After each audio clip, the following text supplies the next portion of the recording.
সকল ধরনের গুনাহ থেকে বাঁচতে চাইলে আমাদেরকে তিনটি কাজ করতে হবে। দেখুন, একটা সময় আমাদের হায়াত ফুরায় যাবে, মালাকুল মউত আজরাইল চলে আসবে। আমরা যদি চাই পরকালীন জীবনটা যেন সুন্দরময় হয়, কবর যেন জান্নাতের বাগান হয়, আল্লাহ পাক যেন আমার উপরে রাজি খুশি থাকে, মৃত্যুর সময় যেন আমি জান্নাত দেখে হাসি মাখা মুখ নিয়ে কালিমা পড়তে পড়তে যেন আমি যেতে পারি, এটা যদি আমরা চাই তাহলে অবশ্যই অবশ্যই আমাদের হায়াতের ভিতরে সমস্ত ধরনের গুনাহ থেকে আমাদেরকে পবিত্র থাকতে হবে, সকল ধরনের গুনাহ থেকে বাঁচতে হবে। সকল ধরনের গুনাহ থেকে বেঁচে থাকার জন্য আপনার জন্য করণীয় কাজ হলো তিনটি। এই তিনটে কাজ যদি আমরা করতে পারি তাহলে কোনো সময় আপনাকে শয়তান ধোঁকা দিতে পারবে না। আপনার মন চাইলেও শত ধরনের গুনাহ আপনাকে ডাকলেও আপনি সেই গুনাহের দিকে ধাবিত হতে পারবেন না, অবশ্যই পারবেন না যদি তিনটি কাজ আপনি করেন।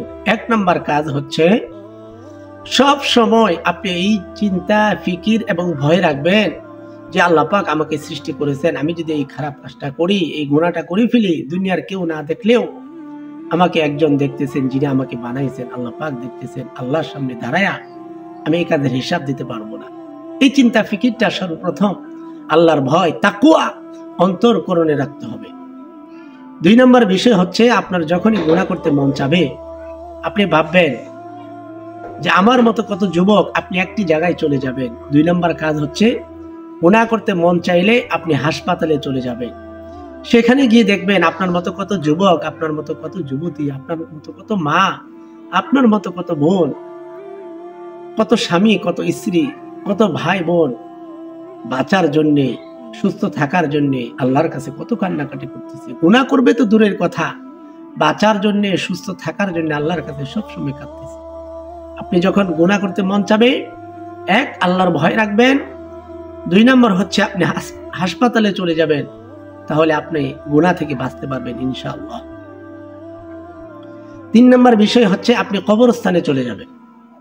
কবরস্থানের পাশে দাঁড়িয়ে দেখবেন আপনার মতো আমার মতো কত ভাই বোন হায়াত ফুরিয়ে যাওয়ার পরে এই কবরস্থানে নীরবে ঘুমিয়ে আছে।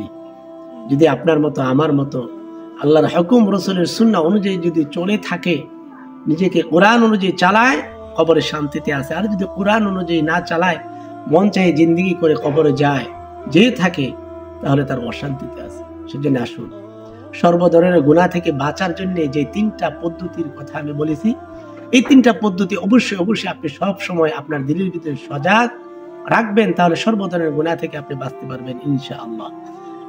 আমি যেন গুনাহ থেকে বাঁচতে পারি এবং অপর ভাই এবং বোন যেন এই কথাগুলি শুনে তারাও যেন গুনাহ থেকে বাঁচতে পারে, অবশ্যই অবশ্যই সেজন্য এই ভিডিওটি শেয়ার করে দিবেন।